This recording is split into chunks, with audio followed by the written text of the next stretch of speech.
Yo! Moi c'est Kai, bienvenue sur ma chaîne.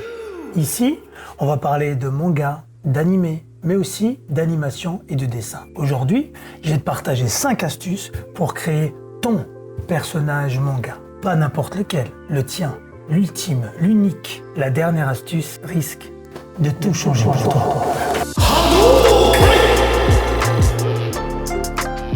Première astuce, ne t'inspire pas des mangas que tu aimes. Oublie tous les shonen que tu connais.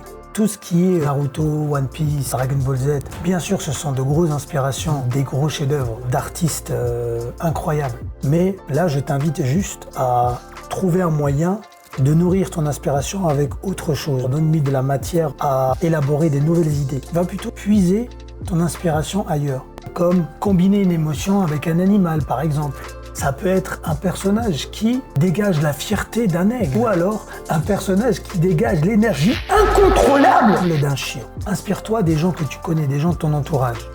Par exemple, ta tante, ton pote, ton camarade de classe, ta sœur, ta grand-mère. Plus les sources d'inspiration sont variées, plus ça va donner quelque chose d'intéressant. Et qui sait, peut-être un des tocs d'un des membres de ta famille sera la signature de ton prochain personnage.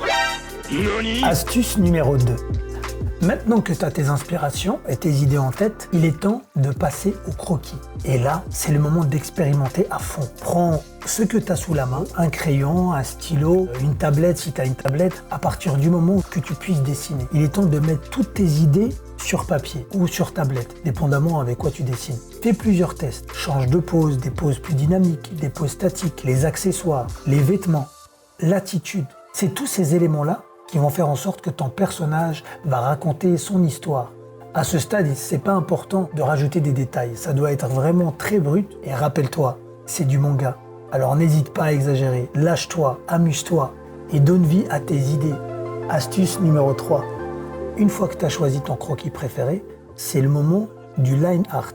Autrement dit, la mise au propre. Pour ma part, j'utilise ma tablette. Après, tu peux utiliser ou ta tablette si tu en as une, ou sinon, faire tout simplement de manière traditionnelle, en utilisant un stylo noir sur ton crayonné. Essaye de garder une ligne propre, mais n'aie pas peur des imperfections. C'est ça aussi qui va donner le caractère à ton dessin. Astuce numéro 4. Passons aux couleurs. C'est ici que ton dessin prend une toute autre dimension. Les couleurs ne choisissent pas au hasard. Des tons doux, comme le bleu ou le pastel, reflètent la sérénité et le calme, tandis que des teintes plus vives, comme le rouge ou le jaune, représentent l'énergie et l'intensité. Essaye de tester différents mélanges de couleurs pour avoir des résultats inattendus, mais attention, en respectant l'harmonie des couleurs. Ce sont souvent les couleurs qui restent marquées dans l'esprit des gens. Donc, il faut en faire un véritable atout pour ton personnage. Astuce ultime numéro 5. Et là, tu vas me détester. Recommence tout. Oui, tu m'as bien compris. Tu dois reprendre tout depuis le début. L'étape 1, 2, 3 et 4. Pourquoi ?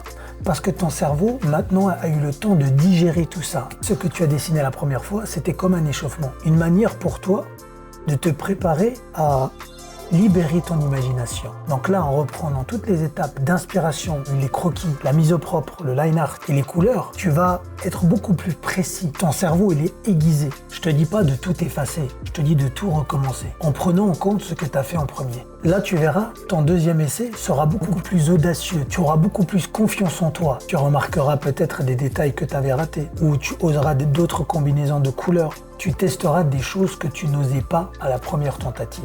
Et le résultat risque de te surprendre. Le premier dessin, c'est ta base. Le deuxième dessin sera le vrai potentiel créatif que tu as. Essaye et tu verras.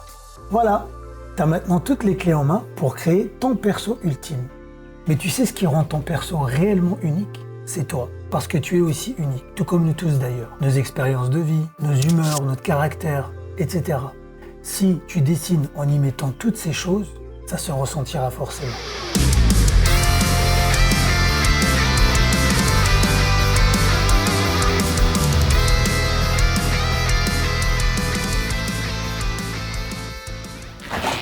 J'espère en tout cas que cette vidéo t'aura été utile. Si c'est le cas, like, partage et abonne-toi à ma chaîne. Je te réserve d'autres vidéos où on va parler de différents sujets, notamment le développement de mon propre manga et d'animé.